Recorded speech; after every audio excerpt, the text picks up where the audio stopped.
Hello everyone, I'm Laura, and today's video is a bit controversial. We're going to discuss masturbation and the harmful effects of pornography and masturbation. But ultimately, is this a matter of health or illness? Watch with me until the end, and please leave your opinion in the comments below afterward.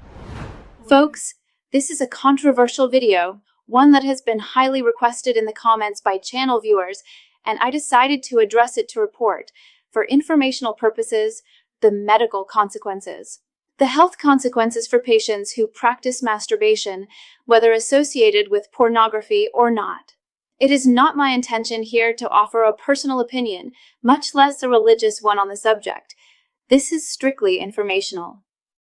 We know from sources, research, and studies that 90% of men have consumed content related to pornography at some stage in their lives. And this incidence increased with the pandemic. Approximately 1/5 of Google searches, 20%, are related to topics of pornography and masturbation.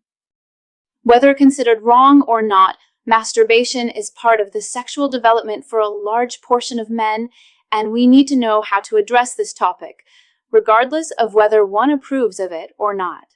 It is often a patient complaint that they cannot break free from the addiction, and often masturbation is pathologically associated with pornography consumption. A frequent question from patients is about the number of episodes, how much is harmful or not. Folks, just like with sexual intercourse, there isn't a right or wrong number for masturbatory stimulation. This is closely related to the harm it causes in the patient's life, what the repercussions are in their daily routine. For example, when it becomes an addiction, an inappropriate behavior, harming their social interactions. From the moment it causes harm to a man's routine and disrupts his social well-being, his relationship with his partner, or his well-being at work, it can indeed be considered an addiction. Furthermore, when the patient faces and identifies a certain difficulty in controlling the impulse, this is indeed considered an addiction. But what are the practical harms this can bring to a man's life? First, when masturbation is associated with pornography. The problem with pornography, especially excessive pornography, is that it is not reproducible in real life. Nowadays, the film industry, in this context, is sensationalistic. It presents stimuli to the patient, the consumer, the man who consumes it, that are not reproducible. Sometimes the patient becomes visually addicted to it and starts stimulating himself so much that he loses sensitivity in relation to his own body. When a patient becomes addicted to pornography, they subject their brain to that stimulus and often, when having relations with their partner, cannot replicate it and may reach states such as anorgasmia or delayed ejaculation. The opposite can also be true.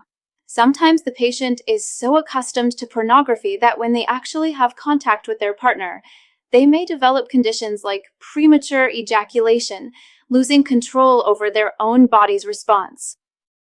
Another harm occurs when this act generates feelings of guilt in the patient. He blames himself for performing the act and blames himself for not being able to control the impulse.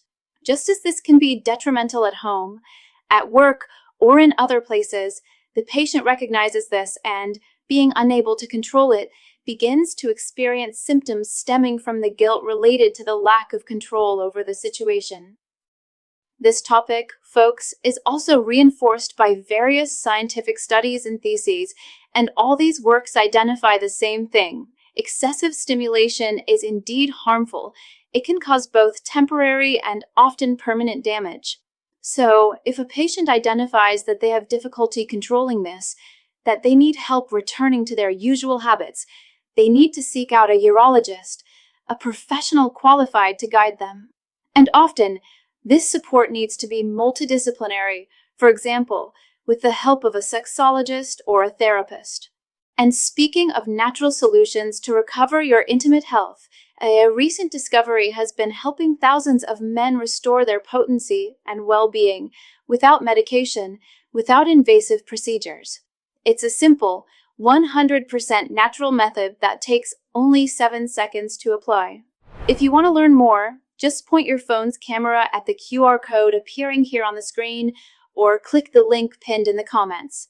It could be the first step to reclaiming your vitality in a practical and natural way. Now, let's continue with the video. There's also been a lot of talk recently about NoFap, which is a movement advocating for the cessation of masturbation. This line of reasoning, this type of behavior exists, widely explored in the American market. It's also an industry. And sometimes this can help. It's a slightly more complex topic. I'll make a video about it, but it can also assist in controlling this habit. If you found this video interesting and think it might help someone you know, please share this information. Also, subscribe to the channel and activate the notifications below so you stay updated on all our content. Best regards, and see you next time.